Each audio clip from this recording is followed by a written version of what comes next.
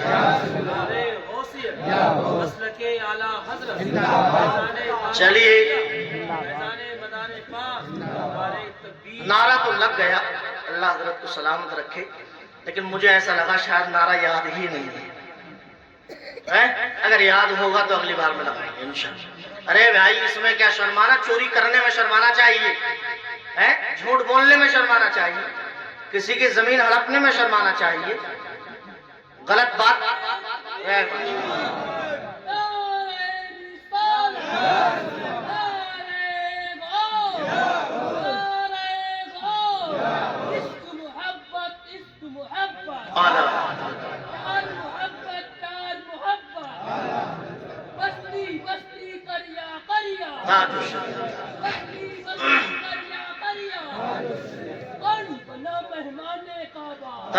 ارے زور سے بولو۔ ماشاءاللہ، اللہ آپ کو سلامت رکھے اور اللہ تعالیٰ آپ کو اسی سال کروڑ پتی بنا دے۔ سمجھ رہے؟ ایک نے آمین نہیں کہا، اسے لگ رہا کہ آخری پہر ہے کہیں دعا قبول نہ ہو جائے۔ سمجھ رہے؟ محبت سے کہتے ہیں سبحان اللہ۔ انگلی کا اشارہ کیا تو چاند کے، زور سے بولو، چاند کے 2 ٹکڑے کر دیے۔ آج ان کے بیٹے عالم بنے ہیں۔ باپ کو بیٹے سے بھی محبت ہوتی ہے، بیٹے سے بھی محبت ہوتی ہے۔ آپ میرے والد کی عمر کے کچھ حضرات یہاں پہ بیٹھے ہیں، لیکن کہیں نہ کہیں یہ تجربہ بھی ہے اور یہ احساس بھی ہے کہ بیٹے سے بھی محبت ہوتی ہے، بیٹی سے بھی محبت ہوتی ہے، لیکن کہیں نہ کہیں باپ کے دل کے جو قریب وہ بیٹی زیادہ ہوتی ہے، بیٹی زیادہ ہوتی ہے۔ اور اس کی وجہ ایک یہ بھی ہے کہ اللہ نہ کرے کسی کی اولاد ایسی ہو کہ بڑھاپے میں باپ کا ہاتھ چھوڑ دیتی ہے بعض اولاد، لیکن بیٹی ہی کا وہ کلیجہ ہے، وہ کہیں بھی رہے جب تک زندہ رہے گی باپ کا ہاتھ پکڑ کر کے چلتی رہے گی، یہ بیٹی کا کلیجہ ہے۔ اس لیے ایک باپ کو بیٹی سے بنسبت بیٹے کے کہیں نہ کہیں لگاؤ زیادہ ہوتا ہے۔ اب جب سرکار نے چاند کے 2 ٹکڑے کر دیے تو یہی جادوگر جس کے کہنے پر اللہ کے رسول نے چاند کے 2 ٹکڑے کیے، میرے آقا علیہ الصلوۃ والتسلیم کی بارگاہ میں بیٹھا اور دل ہی دل میں کچھ سوچ رہا ہے، دل ہی دل میں کچھ خیال کر رہا ہے۔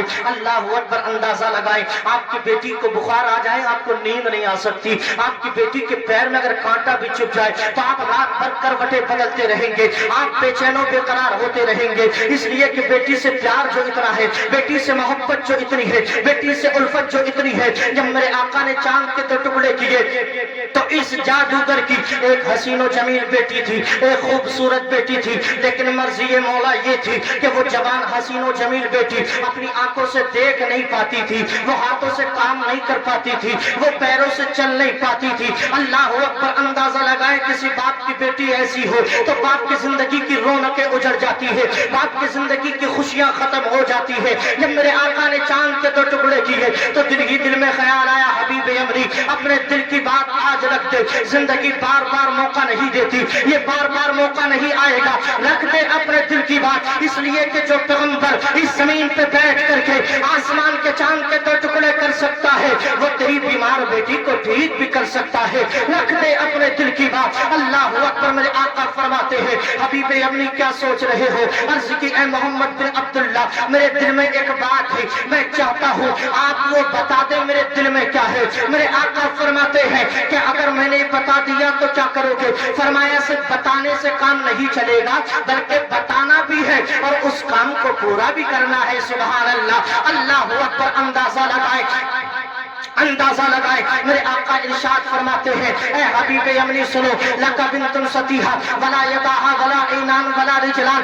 آپ ذرا دل پہ ہاتھ رکھ کے سنتے چلیے گا اور یہ میری تقریر کا آخری حصہ ہے۔ میرے آقا فرماتے ہیں جادوگر سن، حبیب یمنی سن، لکا بنتم ستیہا، اللہ نے تجھے ایک بیٹی دی ہے لیکن وہ آنکھوں سے دیکھ نہیں پاتی، وہ پیروں سے چل نہیں پاتی، وہ ہاتھوں سے کام کر نہیں پاتی۔ جب اتنا کہا جادوگر کہتا ہے بات بالکل یہی ہے لیکن میں چاہتا ہوں آپ میری بیٹی کو ٹھیک کر دے۔ اب بات عرب میں ہو رہی ہے اور بیٹی دوسرے ملک میں ہے، بات مدینہ شریف مکہ شریف کے درمیان ہو رہی ہے لیکن اللہ اکبر بیٹی سرحدوں کے پار ہے۔ میرے آقا ارشاد فرماتے ہیں اگر تو یہی چاہتا ہے کہ ہم تیری بیٹی کو ٹھیک کر دے تو سن، تیرا نبی تیرے لیے دعا کرتا ہے یا تو یہاں سے چلا جا، یہ تیرے نبی کی زبان سے نکلا ہوا جملہ ہے، جا گھر واپس ہو جا، ہم نے تیری بیمار بیٹی کو ٹھیک کر دیا ہے، ہم نے تیری بیٹی کو شفا دے دی ہے، تیری دعا نہ کبھی اثر سے ملول ہوئی، ادھر زبان سے نکلی ادھر قبول ہوئی۔ اجابت نے جھک کر گلے سے لگایا، بڑی ناز سے جب دعائے محمد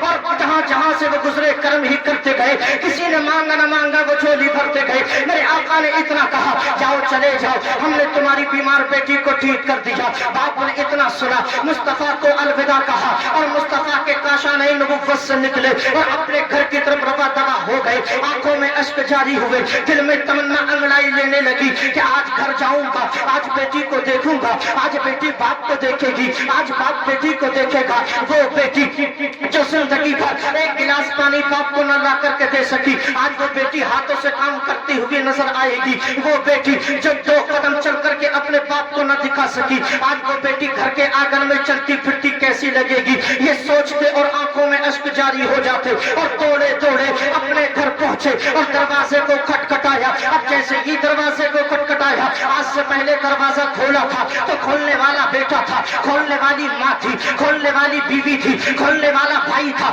کھولنے والا بھتیجا تھا، لیکن قدرت نے آج عجیب کرشمہ دکھایا ہے۔ آج جب دروازہ کھولا تو نہ تو بیٹا ہے، نہ بیوی ہے، نہ ماں ہے، نہ بہن ہے، نہ بھتیجا ہے، بلکہ آج اس بیٹی نے دروازہ کھول دیا جو زندگی بھر پیروں سے چل نہ سکی تھی۔ آج اس بیٹی نے دروازہ کھول دیا جو زندگی بھر آنکھوں سے کچھ دیکھ نہ سکی تھی۔ آج اس بیٹی نے دروازہ کھول دیا جو دو قدم چل کر کے باپ کو دکھا نہ سکی تھی۔ اللہ اکبر، جیسے ہی دروازہ کھلا چیخ نکل گئی، رہا نہ گیا۔ باپ نے بیٹی کو پکڑا، سینے سے لگایا، پیشانی کو چوما اور چوم کر کے کہا تو میری بیٹی یہ تو بتا تیری آنکھوں میں روشنی کہاں سے آئی؟ تجھے شفا کس نے دی؟ تیری پیروں میں طاقت کس نے دی؟ تجھے دیکھنے کی طاقت کس نے دی؟ بیٹی کہتی روتی جاتی اے بابا مجھے نہیں پتا وہ آنے والا کون تھا، مجھے نہیں پتا اس کا نام کیا تھا، مجھے نہیں پتا وہ کہاں سے آیا تھا، البتہ اتنا جانتی ہوں کہ جو پیغمبر مکہ کی سرحدوں سے نکل کر کے تیری بیمار بیٹی کو ایک پل بھر میں شفا دے سکتا ہے، میری محبت کہتی ہے وہ پیغمبر قیامت کے دن ہمارے گناہوں کو بخشوا کر جنت بھی دلوا سکتا ہے۔ نعرہ تکبیر، نعرہ رسالت، مفتی ارشاد رضا منظری صاحب قبلہ، جشن دستار بندی، سرزمین کھنا کوٹیا، نعرہ حیدری۔ محبت سے بولو، ارے اور زور سے بولو۔ اچھا مزہ آ رہا ہے کہ نہیں؟ ارے ماشاءاللہ، آپ کو تقریر میں ہی مزہ آتا ہے۔ اللہ آپ کو سلامت رکھے۔ بھائی سنی ہی نبی کا ذکر سن کے خوش ہوتا ہے کہ نہیں؟ دریا کے قریب جناب والا مجنوں صاحب لیلا لیلا لکھ رہے تھے، لکھتے مٹا دیتے، لکھتے مٹا دیتے۔ کسی نے کہا کیا بات ہے، لکھتے ہو مٹا دیتے ہو، ایسا کیا ہے؟ تو فرمایا لیلا سے محبت اتنی ہے کہ لکھتے ہوئے بھی اچھا لگتا ہے، پڑھتے ہوئے بھی اچھا لگتا ہے، سنتے ہوئے بھی اچھا لگتا ہے۔